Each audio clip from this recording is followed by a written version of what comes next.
Amos, despite being raided by armed U.S. Marshals and facing hundreds of thousands of dollars in fines, explained that farmers need to stand strong. We farmers need to stand together and stay strong, and we need to make sure the government, we can't just fall for the government's rules and regulations because the big corporations want to take over. And at the other note, we need consumers. We need their support, and stand strong and just tell the senators, the congressmen, how important small farms are. No farmers means no food, so we all need to work together in this. If you want to help Miller's Farm, go to leavethemalone.com and sign our petition. That's leavethemalone.com. I'm Jeremy Loffredo for Rebel News in Birmingham, Pennsylvania, a remote Amish village home to Miller's Organic Meat and Dairy Farm. Recently, armed federal agents raided the farm and demand they cease operations and pay over $300,000 in fines. Miller's operation is entirely holistic and natural. Whether it's the water buffalo, the cattle, or even the camels, the animals live, as Miller argues, how God intended, and eat fully organic diets, munching only on wild plants, flowers, and the bugs in their pasture.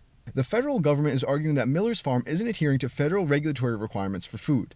Miller, his community, and his thousands of customers counter that the federal government mandates food be prepared in ways that make it less healthy and nutritious. Federal agents continue to pay him visits and threaten his farm, crippling the business economically with over $300,000 in outstanding fines. Veteran journalist Michael Yoder is a longtime customer of Amos Miller's farm and has been closely covering the story for a local newspaper. Yoder explained that he believes the government wants to use a successful, independent farmer as an example for other American farmers who aren't dependent on some larger institution such as the federal government or a multinational corporation. Personally, I think they want to use Amos as an example to make sure that other farmers, especially farmers in this area, do not try to do what Amos has done, which is to sell directly to the customers. When you have direct to consumer right from the farmer to the customer, there's less control that the government can have over the operation.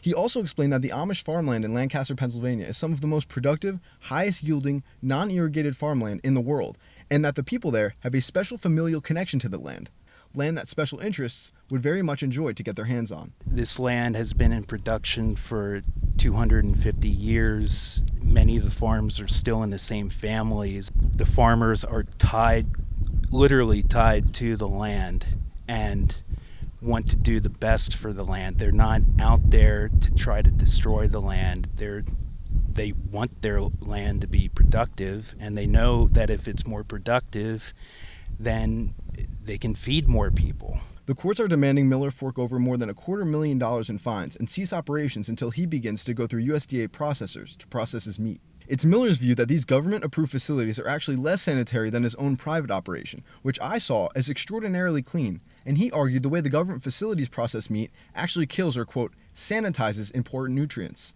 Miller explained that because his farm doesn't use chemical fertilizers, herbicides, or patented seeds, which are chiefly manufactured by industry giants with strong ties to the government, they're using the power of the government to shut him down. I think the problem we're having in this country is that corporate America is taking over, and the corporations, I think, put the people in government through lobbying. They're having the government on their side and basically making it hard for farmers to be farmers. Miller is legally arguing that because he's selling to what he calls a private food club, not the open market, certain rules and regulations of the federal government don't apply to him, and the customers are buying meat and dairy from his farm explicitly because the food isn't processed and manufactured at these giant industrial facilities and instead are grown, fed, and processed right here on the land. Some come from Florida, California, North Carolina, basically all over. They are seeking nutrient-dense foods, raw meat, raw buffalo milk, raw camel milk. So far they trust us for the animals being out on grass, and they can actually see the color in the fat of the beef and the milk. Actually, there's no food coloring added. It has its nice color, and that actually comes from the nutrient density of the animals feeding grass. I think customers come here because they know that they can get an honest product that they know is being produced here.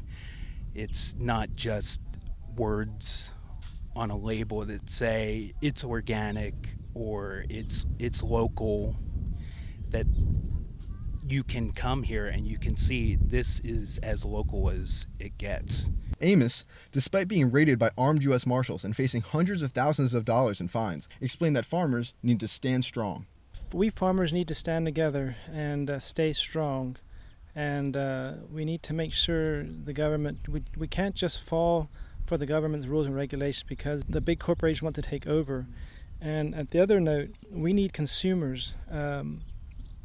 We need their support, and stand strong and just tell the senators, the congressmen, how important small farms are. No farmers means no food, so we all need to work together in this.